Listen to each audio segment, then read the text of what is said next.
This should be really super alarming to people. There was a conference of 9 countries who, many of whom have very dubious or no democracy at all, getting together just last week with the country that is actually actively at war in Europe today, in the biggest war since the Second World War on the European continent. So, wake up, world. Now, North Korean troops have entered the combat zone between Russia and Ukraine. The Times reports this evening that 1,000 fighters have arrived in Russia's Kursk region, which is partly held by Ukraine. If confirmed, North Korea would be the third nation to enter the conflict, but military chiefs believe more countries could follow suit. For reaction to this developing story, we can speak to Grant Shapps, the former Defence Secretary. Good afternoon, Grant. Good afternoon. Thanks for joining us on Times Radio. I remember when you were Defence Secretary, you gave a speech in which you said that we are now in a pre-war era. Is that coming to pass? Yes, to an extent. And I think particularly the summit this last week with the so-called BRIC nations, really should be ringing alarm bells very loud and clearly for the West, for anyone who likes the idea of living in freedom and democracy, essentially. Because there you had Russia, one of the founding countries behind the BRICS, bringing in countries like Iran, who just simply don't share our values. And if you look at the way that Russia is now working that access with Iran, with China, with North Korea, with these troops now being entered into the war, you can see that there is a very, very different version of the world order that President Putin and others have in mind for us. And they don't mean it to stop with Ukraine. And this should be a wake-up call for freedom-loving countries wherever they are, in the West or the East or anywhere else. How should this new Labour government, in your view, and I recognise you're of a different political colour, but how do you think they should be treating China with all of this? Because Mm. we know that China has been supporting Putin's war effort, and yet we have David Lammy, the Foreign Secretary, going over there looking to build closer economic ties. Rachel Reeves could potentially travel to Beijing next year. Do you think that Keir Starmer and his team of ministers should be much more cautious about China? Yes, I'm not sort of against China. They're a reality. They're very large. They have a massive impact on the world, not least because I think they're our fourth biggest trading partner, larger than France, actually. So a big impact. But I do think that the government has been naive when it's come to both China and actually, unfortunately, when it's come to Ukraine as well. So one of the big issues for Ukraine is we need to give them the support now to make sure that we can stop Putin. It will cost us a lot more if we have to do it later. And unfortunately, they dilly-dallied around with these long-range storm Mm. shadows. They've thought that they need to ask permission from the US. We've discussed this. I've discussed it on Times Radio before. And then when you extend that to looking at their approach towards China, you realize that they are perhaps just not prepared to understand the world as it really is. To give you a simple example, and it ties the whole thing together, we know as a fact that China are producing weapons that are being used in Ukraine, in a factory in China, for example. Yet, it's unclear to me whether the government actually raised that with China this past week. And, you might say, well, that's fine. We produce weapons for Ukraine. And things were very open about that, very proud about it, in fact. I think it's really important that they have a mature attitude towards their relationship with China. Just in terms of those 1,000 North Korean troops on the ground in the Kursk region, what do you see as the impact of that being the impact in the first instance, but also the wider implications? Does it give Yeah. Putin just an unfair advantage?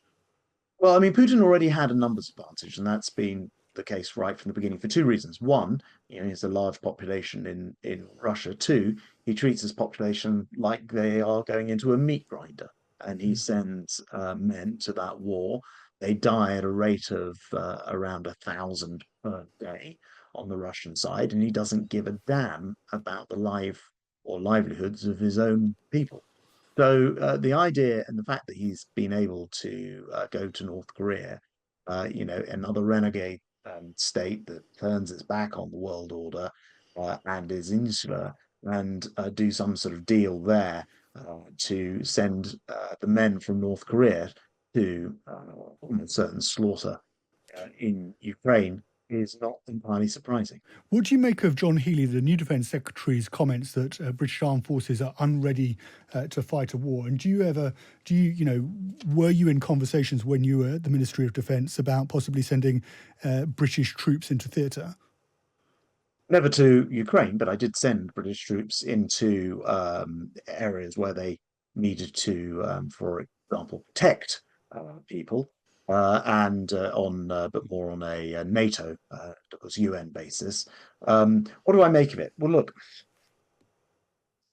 this is a problem that I was there trying to fix. I got the last government, to raise defence spending to 2.5% of GDP, which was a difficult internal battle. I did it Mm. privately and quietly, but it meant tens of billions of pounds more to flow into defence, not just by 2030, the final deadline to get the money in, but immediately, because once you know your spending trajectory, you can start ordering stuff. Sadly, John Healey and this government have come and cancelled this. I don't make it as a political point. I'm just pointing out the facts.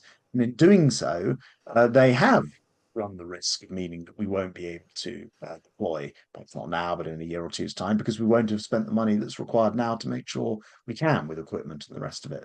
So I found it a very, very strange comment from John Healey, who I like and respect, but he has to accept he's just cancelled the uplift in defence spending that was already in place and fully funded. Grant Shapps, final question. Just in terms of when Ukraine, the war in Ukraine and Russia's invasion of Ukraine becomes a global conflict, is there a danger that if the Iranian regime possibly send troops in, that actually we find ourselves in that global conflict? And when do you think that No, threshold is across? that's Is not crossed? that's not quite how I think about the How, Ukrainian conflict. how do you think about that? I think the problem for the Ukrainian conflict is this, combination of what's happening in the Middle East and the way that Iran is involved there. The same Shahed 136 drones, for example, are being fired into Ukraine and into Israel. The North Korea context, the China context. In other words, it is this issue of Russia, along with 8 other countries who were present at the BRICS this week, trying to reshape the international order. And maybe you just think, well, the West shouldn't have it all its way. But if you say that, then you must also accept that we are giving up on the freedom of our own citizens deciding to do stuff that they want to do, get rid of a government when it no longer wants it. And you know what? I say this as somebody who was booted out of power with the last government in July. I'm defending the right to lose in politics. These people don't want that to be a possibility, and they won't stop at making sure that's only the case for their own populations. They actually want to impose it on our populations as well, ultimately, because they'll carry on pushing further and further, either to the west through Europe or into Taiwan in the Indo-Pacific, and so on and so forth. So the danger is not just what happens on the European continent if Putin were allowed to win in Ukraine. It's what that says for the world order and the impact it could have rolling on in many different It areas. may you make it sound as if we're already in that global conflict. It may at the moment be a case of shadow boxing, but we're already there, in your opinion, or am I reading that wrong?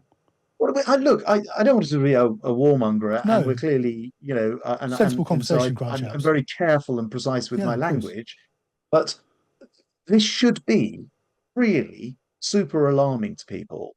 There was a conference of 9 countries who, many of whom have very dubious or no democracy at all, getting together just last week with the country that is actually actively at war in Europe today, in the biggest war since the Second World War on the European continent. So, wake up, world. What more do you need to demonstrate what I was saying during that Lancaster House speech in January when I used that phrase? We seem to have moved from a post war to a pre war era. These are people who want to change the way that the world operates. And it doesn't mean democracy, it doesn't mean freedom, it doesn't mean liberal markets or the ability to have programs like Times Radio saying whatever you want, because the state will be controlling those things if we lived under a Putin or a Chinese or a North Korean or an Iranian system. I would have thought that's all pretty obvious, and I'm alarmed that people are quite so relaxed about it. Perhaps But don't you believe it's seem to be really saying, happening. sorry, Grant Shapps, final question. You seem to be saying that that is now a possibility. And I'm sure if we'd done this interview, I don't know, 2 years ago, 3 years ago, before the Russia's invasion of Ukraine, we wouldn't be having a conversation of this magnitude.